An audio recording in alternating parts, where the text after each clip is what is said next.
Felicito mais uma vez o Dr. Zé Leitão por esta iniciativa que tem levado a cabo ao longo de anos e do conhecimento que eu tenho, da persistência e sobretudo, do esforço e do empenho que coloca nestas áreas, tendo em conta, inclusive, as atividades que ele tem.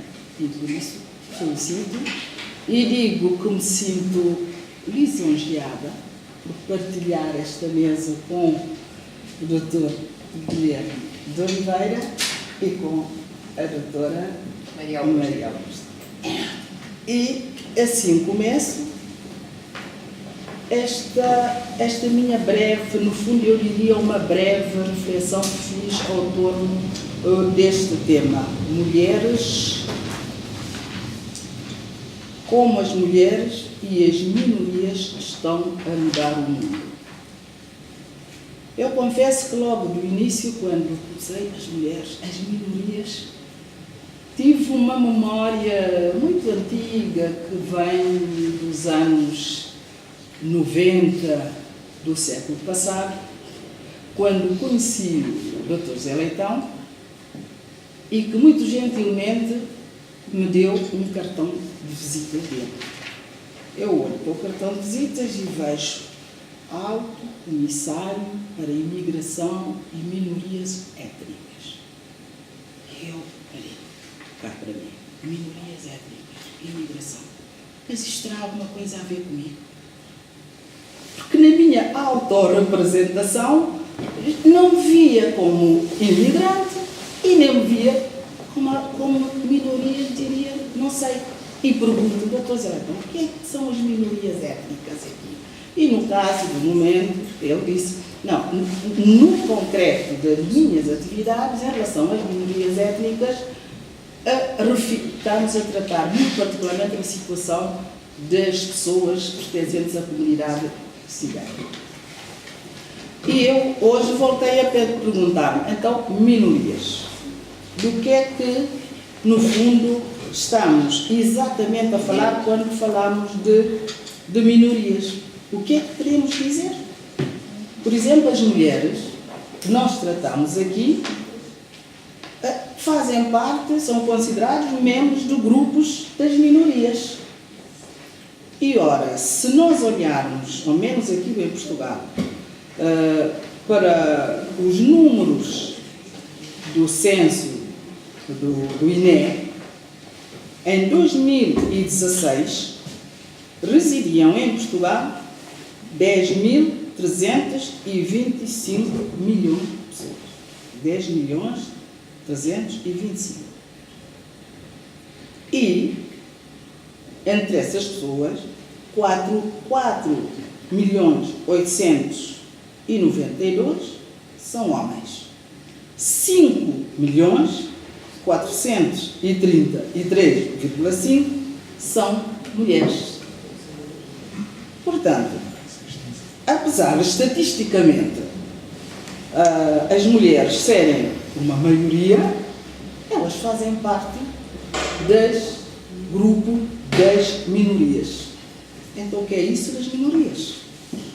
Eu digo, pronto, isto vamos ver que, apesar de tudo isso, o que é que falamos então? Nós falamos, muito concretamente, de uma posição de vulnerabilidade. De vulnerabilidade essa que teve como consequências restrições e bloqueios das mulheres e raparigas dos seus direitos sociais, económicos, culturais e até políticos. Portanto, a situação que se põe aqui é uma situação de vulnerabilidade em que as pessoas se encontram.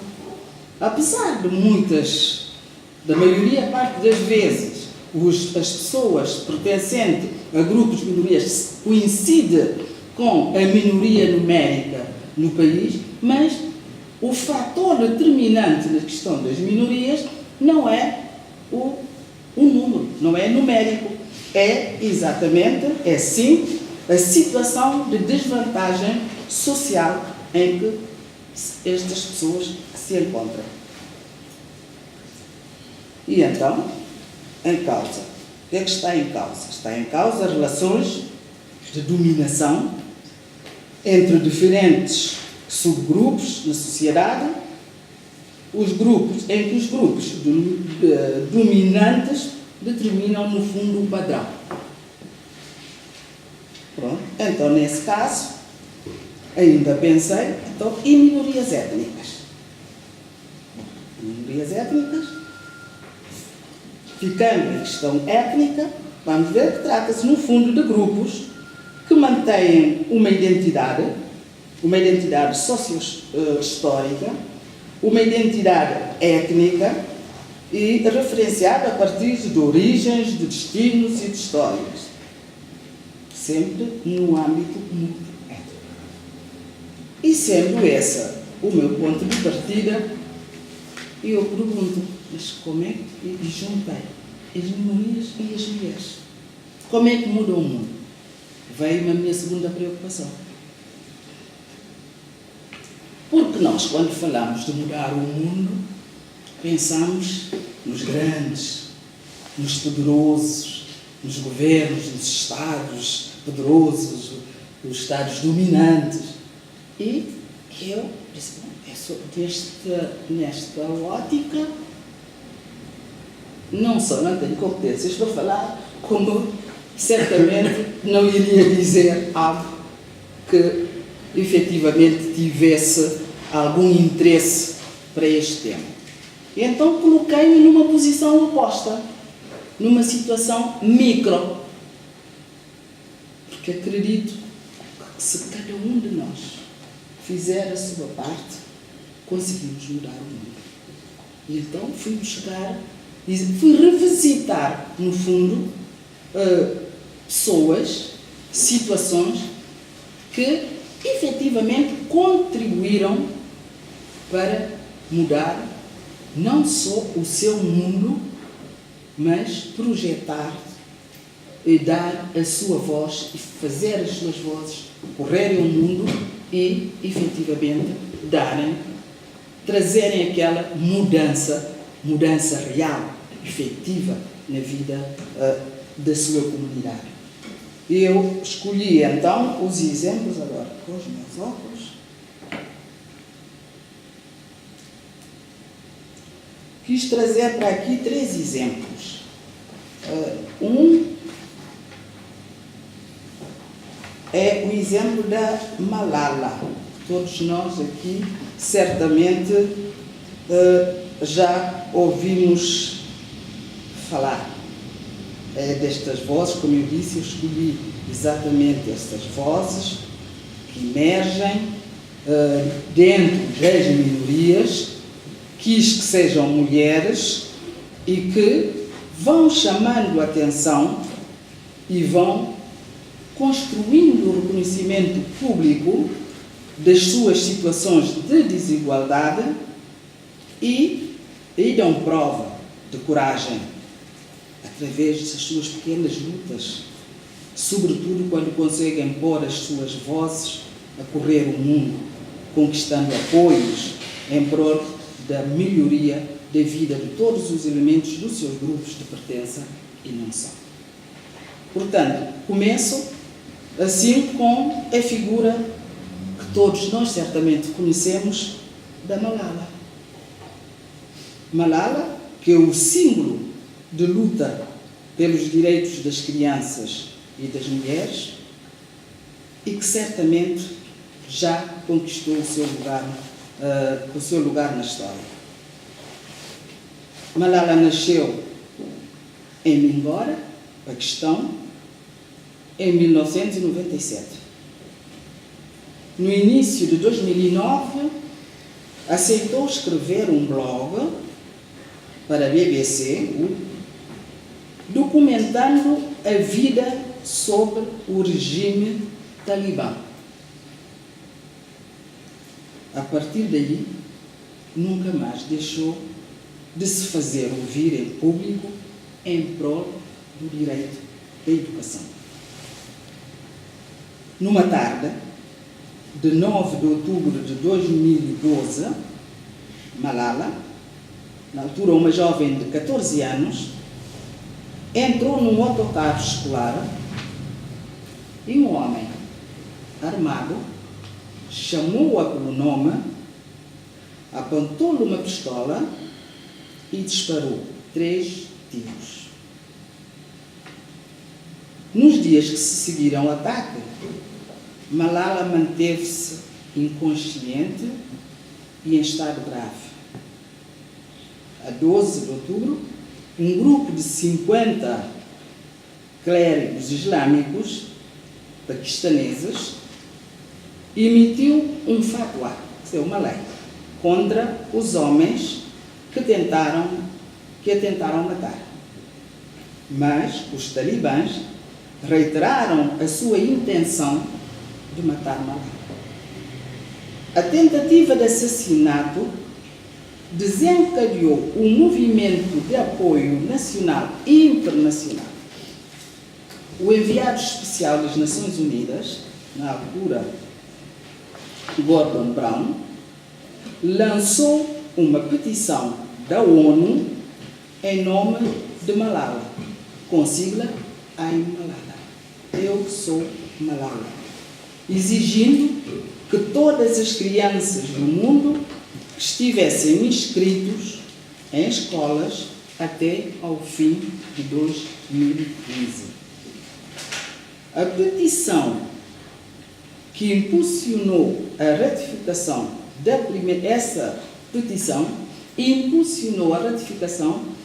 primeira lei de direito à educação no Paquistão. A história de Malala e a sua luta pelo acesso à educação tornou-se um movimento internacional. Em 2013, foi considerado pela revista Time como uma das 100 pessoas mais influentes do mundo.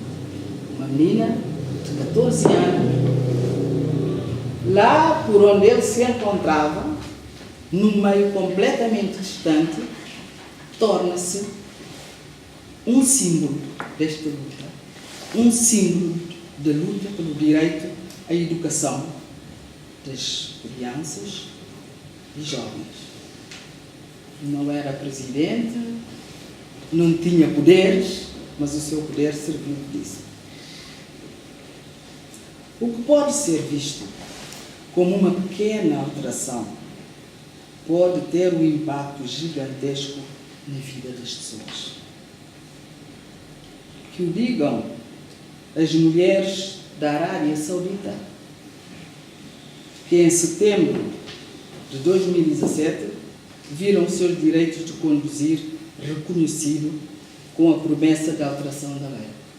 A Arábia Saudita era o único país onde as mulheres não tinham o direito de conduzir. Com este exemplo pequeno, passo para a África. Também com o exemplo da menina desprotegida, que acabou também por ser o símbolo de um outro movimento, hoje internacionalmente reconhecido e com grandes apoios a nível quer das Nações Unidas, quer do Conselho da Europa e da própria União Europeia. Eu estou a falar da história de uma pequena togolesa. Togo, que é um pequeno país que fica na África Ocidental, onde ela viveu uma infância desafogada, sob a asa protetora de um pai progressista que rejeitava as práticas tradicionais, quer da poligamia, quer da mutilação genital feminina. Porém, quando o pai morreu, em 1993, Fawzia, seu nome, foi forçada a casar com um homem que mal conhecia, velho, que já possuía 3 esposas e que, por mais, o impedia de estudar e exigia que ela fosse mutilada para poder servir de esposa. Eu estou a falar da mutilação genital feminina, que também gosto de dar aqui uma pequena definição, que é todos os procedimentos que envolvem a remoção parcial ou total dos órgãos genitais femininos, externos ou quaisquer danos infligidos no órgão genital feminino por motivos não médicos. Esta prática, em certos países da África, particularmente islâmicas, é praticada entre as raparigas, são as raparigas, não é? Entre os 10 a 15 anos, mas também mulheres adultas, às vezes, antes do casamento. Fauziá, com 14 anos, perante uma situação destas, ajudada por uma irmã que era a mais tradicionalista que havia na família, conseguiu metê-la num avião e foi diretamente para a Alemanha, onde não conhecia uma única pessoa. Chegada da Alemanha, alguém lhe terá dito que podia pedir asilo político nos Estados Unidos por motivo de estar a fugir da mutilação genital feminina. Embarca para os Estados Unidos. Chega a Nova Iorque, onde não conseguiu explicar os motivos da sua fuga e o resultado, ficou detida durante 18 meses numa prisão de alta segurança. Ela houve movimentos em que eu associo sempre minorias e maiorias. Sozinhos nunca resolvemos nada. Malala conseguiu porque fez com que a sua voz, fez com que a sua causa fosse abraçada por todos. Naquela uma causa humana da nossa humanidade, foi sentida como um grito de humanidade que foi abraçado e aceito por todos. Neste caso, foi também um grupo de advogadas americanas que se juntaram e fizeram da situação dela uma causa.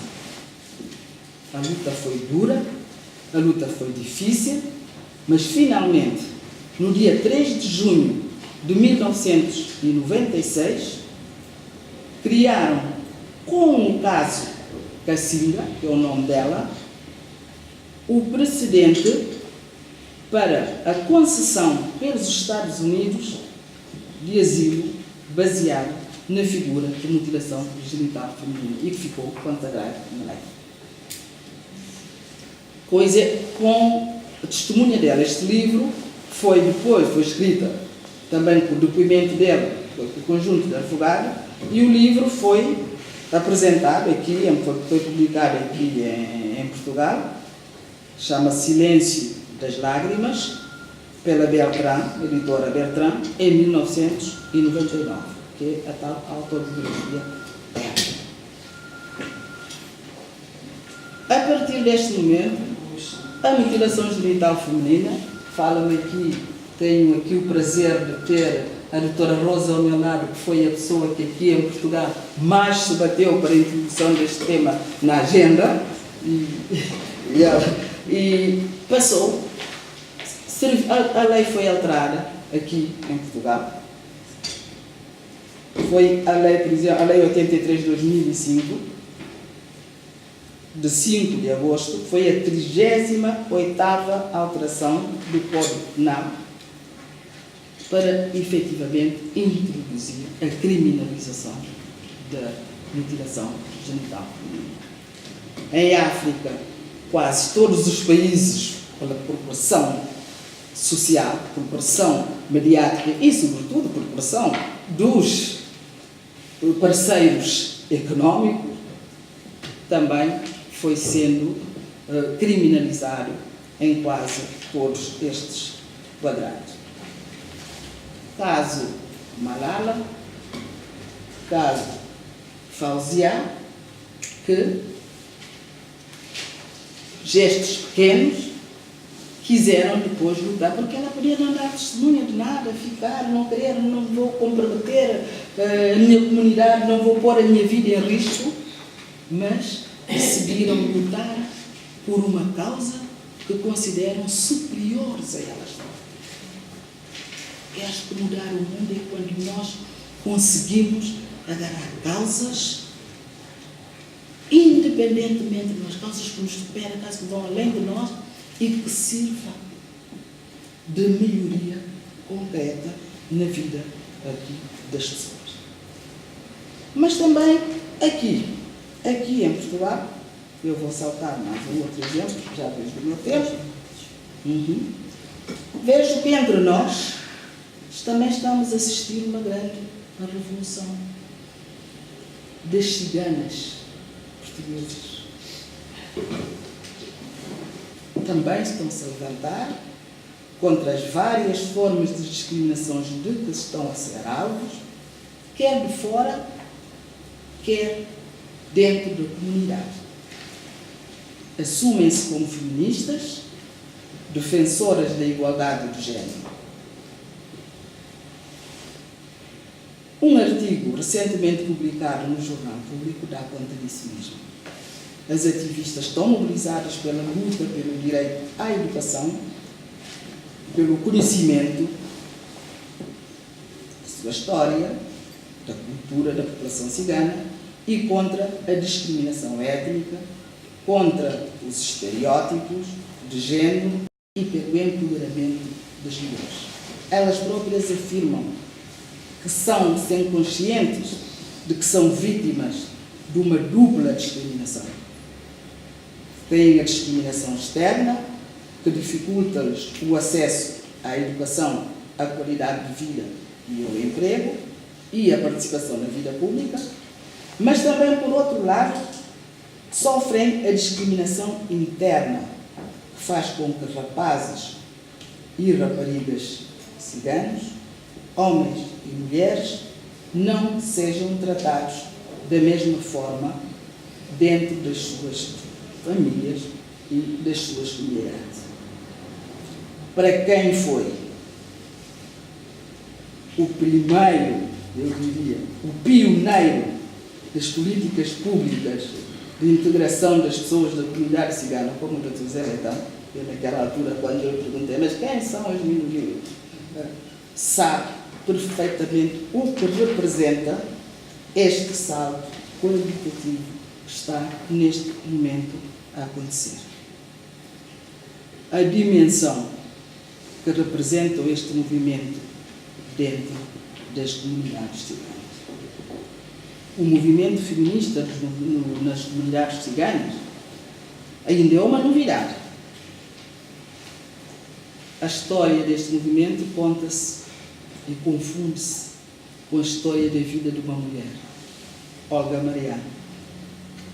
E o Dr. Zé Leitão é também responsável em pôr esta senhora a trabalhar, a agir em prol dessa comunidade. Hoje são muitas, há várias associações, têm vários apoios, mas nesta entrevista eu também retive que todos os que foram entrevistados respondiam que o rendimento mínimo garantido, criado na altura pelo engenheiro Guterres, na altura primeiro-ministro, e implementado e executado pelo Dr. Zé Leitão, todos eles, sem exceção, dizem o rendimento mínimo garantido. E a lei da mediação foi professor de todo este movimento que hoje nós assistimos, e a nível da União Europeia tem apoio, nós próprios, a nível da ACM, temos um plano de integração, um plano estratégico para a integração da comunidade cigana, temos fundos para isso, há bolsas previstas para estudantes da comunidade cigana que queiram estudar, mas tudo isso teve uma origem, e na altura, ainda me lembro, era o quanto, muitas das vezes, o Alto Comissário para a Imigração e Minorias Étnicas tinha que justificar que aquele dinheiro não era um dinheiro público mal entregue, porque não era só dar dinheiro, havia todo um plano de escolaridade que tinha sido montado para o efeito. E hoje estamos a ver, são pequenas pessoas que estão a mudar o mundo. O que é que esta gente toda tem em comum? É a coragem, é emprestar a sua voz, é olharem para além de si. E, para mim, tudo isto confirma esta verdade que eu tenho como a mais evidente de todas as verdades. De que todos os homens são criados iguais e de que o Criador os dotou de certos direitos inalienáveis. Entre estes, encontram-se o direito à vida, o direito à liberdade e o direito à procura da felicidade. Muito obrigado.